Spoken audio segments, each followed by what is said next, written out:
Hi everyone, this is me Hesha, and today who I have with me is none other than Neha Ranglani, who I'm going to twist it up and ask her to introduce herself today. Hi Neha, please tell our audience what you do. Hi, Hesha. Thank you so much for having me here. It's a pleasure. I'm Neha Ranglani. I'm an integrative nutritionist and health coach and a plant based food coach. I believe that our body has this amazing power of healing, provided we give it the right environment, nutrients, and all the raw materials it needs in terms of food, thought, sleep, stress management, everything that it needs to find balance and stability.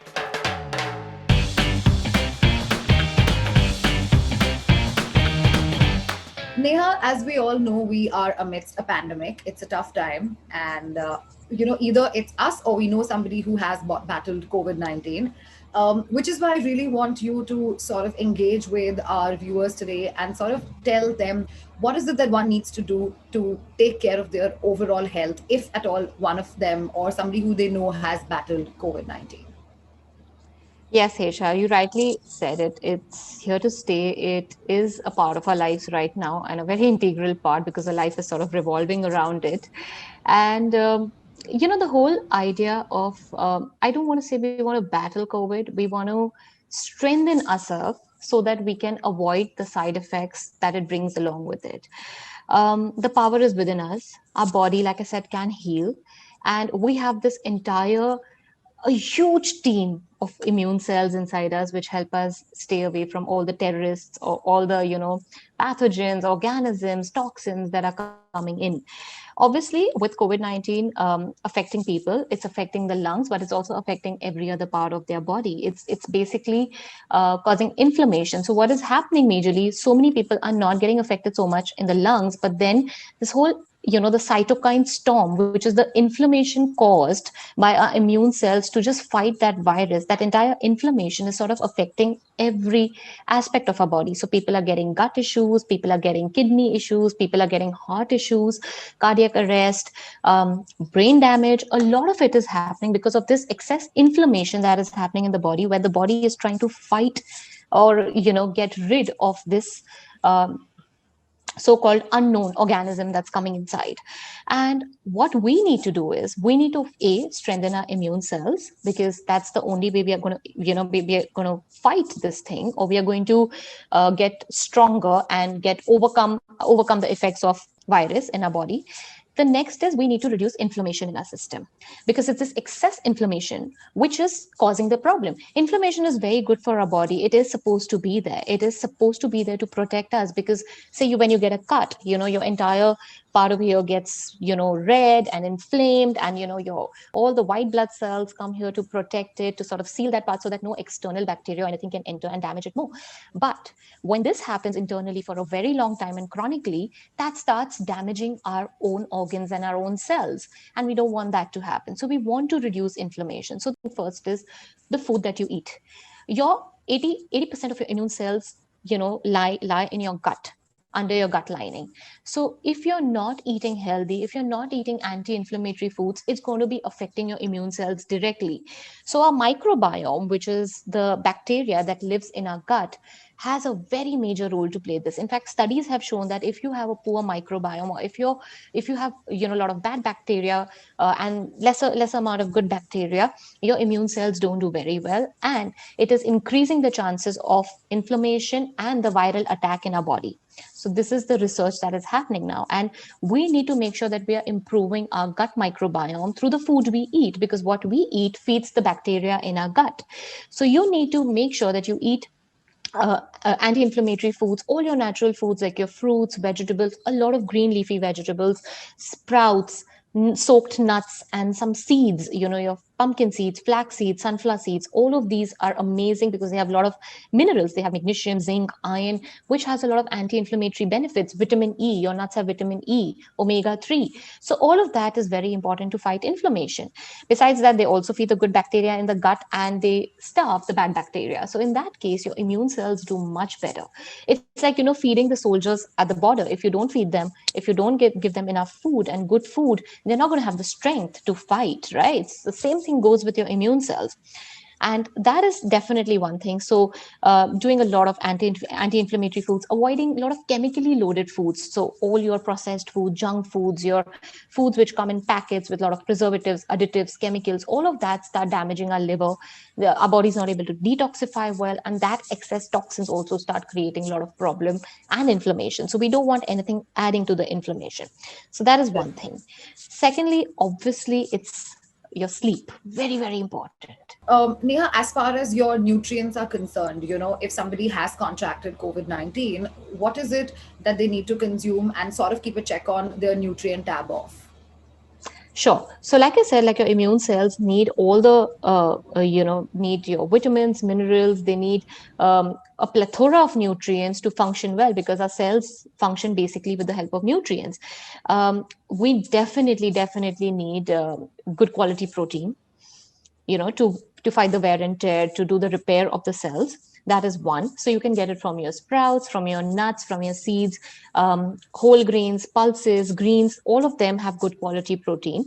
Because I'm a vegan, so I don't believe too much in dairy and too much in non-vegetarian foods. But especially because when you have COVID, your immunity is low and you don't want any more toxins coming from outside. So we kind of keep that away. And dairy can be very inflammatory, like I said earlier. So we need to remove the inflammatory foods. So definitely you're going to look at natural plant-based sources of protein. You need to definitely look at iron, because your blood cells are really breaking, and the body is using them up. So you need to make sure that your iron intake is good. So you can take garden cress seeds. You can include again a lot of greens with lemon in it, so that the absorption is better. You can do beetroot, raisins, dates. They all have good amount of iron. We definitely need omega-3, because omega-3 is a very potent anti-inflammatory nutrient. And sometimes we may not get it enough from the food, especially if you don't have a very good appetite and you're not eating enough during COVID, or you don't have taste buds and you don't feel like consuming food. Then make sure you get a good quality omega-3 supplement into your diet, because that can really help with inflammation and your gut health as well. We also need a lot of zinc and magnesium, because zinc is again something that our immune takes part in a lot of functions of our cell. So does magnesium. It takes part in 300 functions in our body, from enzyme production to energy generation and all of that. So we definitely need good quality magnesium and zinc, which again you can get from your nuts and seeds. But if you're not eating well, then try getting a good quality zinc and magnesium supplement. These were a couple of nutrients that we surely need. The last very important one is probiotics. So make sure that you're eating well. Again, if you're not eating well, a good quality probiotic with prebiotic supplement can do very well. If not, if you're eating well, make sure you're having a lot of fiber in your diet. You're including a lot of variety of your plant-based salads and fruits, which will give you the fiber to feed the good bacteria in your gut. And then, of course, hydration. You cannot forget hydration. You need to hydrate your cells. You need to keep sipping water, electrolyte rich fluids, like you can do barley water, you can do green tea, herbal teas, and avoid normal tea and coffee, because they can be highly inflammatory and very stimulating to your nerves, which you don't want when you want to recover. For sure. Yeah. Neha, I also would want to understand, this is, a part that you've covered as far as our nutrients and food is concerned. What is the other Yeah. thing that we need to do to keep their overall well-being in check? I would like to mention like a couple of things. First is definitely sleep. So apart from the food that you eat, your sleep quality and your sleep timing makes a very big difference in the way, and in fact, it impacts greatly in the way you heal and recover from COVID, or prevent COVID. So you need to strengthen your immunity in any case, whether you have it or you don't have it.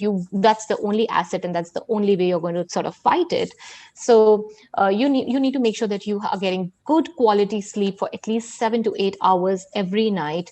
Deep sleep, relaxed sleep, because that's the only time the body is able to drain out all the toxins and all the byproducts that are produced in our cell through metabolism happening through the day. And that can be thrown out of our body only if we are sleeping. If we are in a state of activeness, or we are very awake, our body can't do that. Just like we can't repair the engine of a car in a running state, we need to let it cool down, we need to stop the car and then do it. Our body needs the same thing. So we need to make sure that we are sleeping well. And it's not only 7 hours any time of the day, it's as per the circadian rhythm. it's actually sleeping by max by 11 or 12, because that's the time your liver starts working. So your liver is most active between 12 to 3.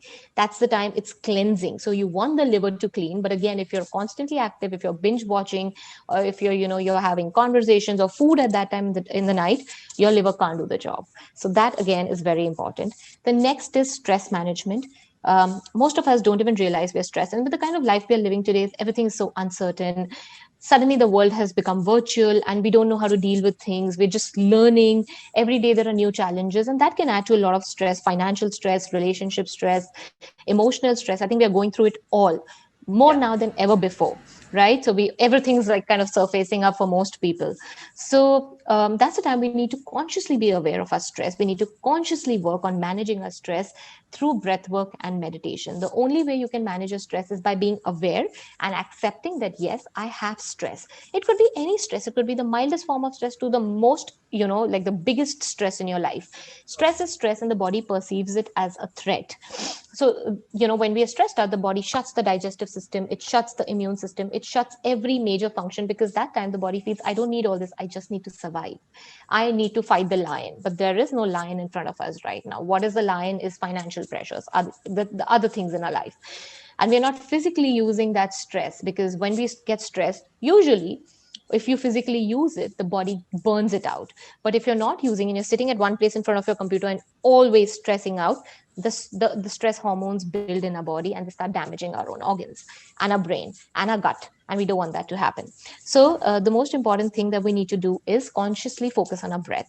So 4-7-8 breathing, like inhaling for 4 counts, holding for 7, exhaling for 8, or doing box breathing, or just doing deep belly breathing, that can instantly give your body a signal that there is no threat, there is no stress, and let's get into rest and digest mode. So from sympathetic nervous system, you're coming to parasympathetic nervous system, and we need to stay in the parasympathetic nervous system, because if you're constantly stressed out, you are constantly in the sympathetic nervous system state activated, and that um, you know Parasympathetic and sympathetic nervous system. Like, can you tell us what exactly do Yes, the sure. So our autonomic nervous system has two parts.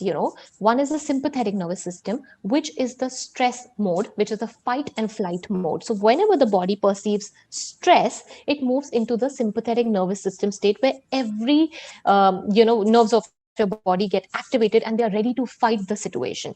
But when you're ready to fight the situation, you can't digest, you can't do other things, you can't recreate, you can't reproduce, you can't enjoy, because you have to finish that situation first, you have to deal with that first. But if we tell our body that everything is safe, everything is sound, and we are safe, the body suddenly shifts to parasympathetic nervous system, which is the rest and digest system, rest and digest mode, where the body feels, wow, everything is under control, there is nothing to worry about. Now I can relax and I can get back to my normal functioning of digesting, of recreation and all of that. So we need to always be in the rest and digest mode, because that's where our immune system is working at its optimal. That's where our body that's where the nutrients are absorbed, that's where the metabolism is doing well, that's where our hormones are being produced, that's where our neurotransmitters are reaching our brain to think well, to be calm, to be relaxed, to deal with emotions in a more productive manner. So we always need to consciously be in the parasympathetic nervous system, and there are certain ways to do that, and that is active relaxation. You need to be actively relaxing, which is, I'm not saying you need to always go and sleep on your bed, which is great if you want to take a nap for 10-15 minutes couple of times a day, which is okay. But if you don't have the time to do that, then just sit calmly, understand what your body is going through, feel every emotion or any tension that your body is holding, release it, focus on your breath, get the oxygen in, breathe through your belly so that the diaphragm is expanding and your body feels, wow, everything is safe, everything is fine. And that's when the body says, I'm back to normal. So if you have to fight COVID, you have to be in the parasympathetic nervous system state and not in the sympathetic state. So that is very important. So meditation really helps. Just 2 minutes of mindfulness meditation, like closing your eyes and just observing the sounds around you, or the smell around you, just kind of observing everything that's around you in this present moment, not yeah. thinking about the past or the future, but just here right now, because life is in the now. It's never in the past, it's never in the future, it's in the now. And the more you are in the now, the more your body feels safe, because in the now we are always safe. Yeah. we're safe, but in our thought process, if we go in the future, and what will happen, how will I pay my bills, how will I do that, you're already creating the stress by just thinking about it. And that situation is not even there in your life right now. You don't know what's going to happen after a month, you don't know what's going to happen tomorrow. So the whole idea is of being in the now. So the more you meditate, the more you're in the moment, you are going to be healing, and you're going to be accelerating your body's healing power. So that is something that we really, really need to focus. And the next is lymphatic drainage. I think we all need to do that. Movement, movement, movement. I'm not talking about exercise only, but conscious movement. Extremely important. Taking up the stairs up and down, just walking around while talking on the phone, obviously getting in like a little workout in the day if which we are forced to be in a sedentary lifestyle now. If everything is online and we are forced to sit in one place, like you just mentioned, we have to consciously move. So taking breaks every 1 to 2 hours to do a little, maybe wall sit or squats, or just doing like push-ups, or just doing like some skipping, or even if it's just moving, walking, that is extremely important, or stretching. But movement and exercise is very important for your immune system to get activated, for your mitochondrial power, which is the powerhouse of energy in our body. It's like the factory which produces energy in our cells. The Yeah. mitochondria increases only when we are moving, because movement helps blood circulation. Movement, the more the demand, the more the energy. So the more Yeah. you're moving, the body realizes, okay, there's more demand for energy. So I need to make more mitochondria. I need to produce more energy. I need to generate because this person needs it. So you will have more energy when you move. So I think these three things are like non-negotiable: your sleep, your stress management, and movement, apart from your food, obviously.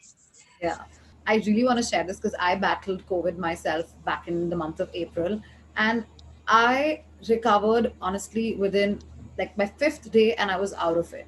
It's just that I was in quarantine for another 10 days because that's the protocol, but I knew it, I was fine. And today, when I think about it, I think that's because I meditated 3 times a day when I had COVID.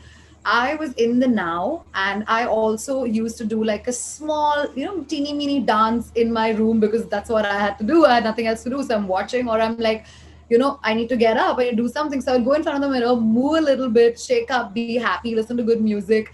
And I think, of course, I was under proper nutrition and, medication. So that definitely accelerated the whole process. But people were shocked around me because by the time the fifth day, my smell, my taste, everything was back. I didn't feel weak at all. I was feeling amazing. So the remaining 10 days for me, I also resumed work. Like I actually went Yeah. working because I was like, why should I waste time? Yeah. So I didn't know. I just did that to keep myself happy and engaged. But well, it's a proven thing since it's coming from you that it Yes, definitely it works. is. Absolutely. You were perfectly doing the right thing, I'm sure. So that has helped you so much. Yes. Thing that I definitely faced after COVID, and even my interaction with a lot of other people who sort of fought COVID, mentioned that one of the commonalities that was there as a part of, once you're done, post recovery, was hair fall. Like Hmm. I had massive, massive hair fall, and I think 9 out of 10 people who I spoke to, I think this is exactly what they faced as well. Hmm. Hmm. A, my question: is this normal? B, if at all, yes. Why does it happen, and what is it that one can do to sort of not go bald? All right. So I'll answer your question A first. It's absolutely normal because any stress, so COVID is stress, right? Your body is fighting some organism inside. It's massive stress. Your immune system is at its highest alert in the body at that time. So at that time, obviously, your body needs more nutrients, your body needs more resources, and also your taste and your appetite is not so good. So you might not be able to feed yourself very well. So what does the body do? The body uses the resources from every other non-essential organ of your system. So your hair is a non-essential organ. It's not necessary for survival. So the nutrients, are lended from there. Your body borrows it from there. The hair follicles lend it. That's one thing. Secondly, any kind of stress, and the stress hormone pushes your hair from the growth phase to the falling phase faster. So if it should be in the growth phase for a certain amount of time, where it's getting constant supply of nutrients, but once that cuts off, it suddenly gets into the falling phase because obviously the hair follicle is not able to hold it, and now it wants to let it go. So this is definitely normal for most people because hair is something that's not necessary for survival, like I said, and it's easier for body to let that go rather than letting your heart or your lungs or your liver go, right? For that matter. So if you are facing a lot of hair fall after COVID, don't worry, it is temporary. It is just that a lot of your hairs have entered into your falling phase, and from there they'll fall off. And when the body comes back to equilibrium and you start nourishing it well, and the hair follicle will get the nutrients, it will start producing new hair. So this is temporary hair fall, which is called telogen effluvium, which happens, which is a normal hair fall process. Now, B, yes, it is manageable. You can definitely manage it once you're recovering. Like I told you, you need your iron, your zinc, your magnesium, your omega 3, everything that you need for your body to fight COVID. You need for your hair also, because your hair cells also need them, especially your iron. Iron is extremely important. If you have low storage form of iron, because of lack of supply of oxygen to the hair follicles, the hair will not grow or they'll fall faster. So you can definitely take care of your hair by eating healthy foods. You can take a biotin supplement if you want to, or any hair good quality hair supplement after asking your practitioner, depending on what your symptoms are and depending on what your health condition is. And externally, you can definitely apply some good quality oils, like virgin cold pressed coconut oil, or you could do olive oil, or you could do castor oil, which is very good for hair growth. So externally, take care of your hair. Internally, take care of your nutrition and manage your stress well, sleep well, and your hair quality will start coming back and your hair will start growing, growing the way it has to again. So that's normal. Perfect. Which, Neha, brings me to my last question. We are all in the phase of getting ourselves vaccinated, right? Yeah. Do you also believe that post you've taken your vaccine, again, you need to sort of maybe rework or change your diet or nutrition intake, or however, it's as normal to continue whatever you've been doing before?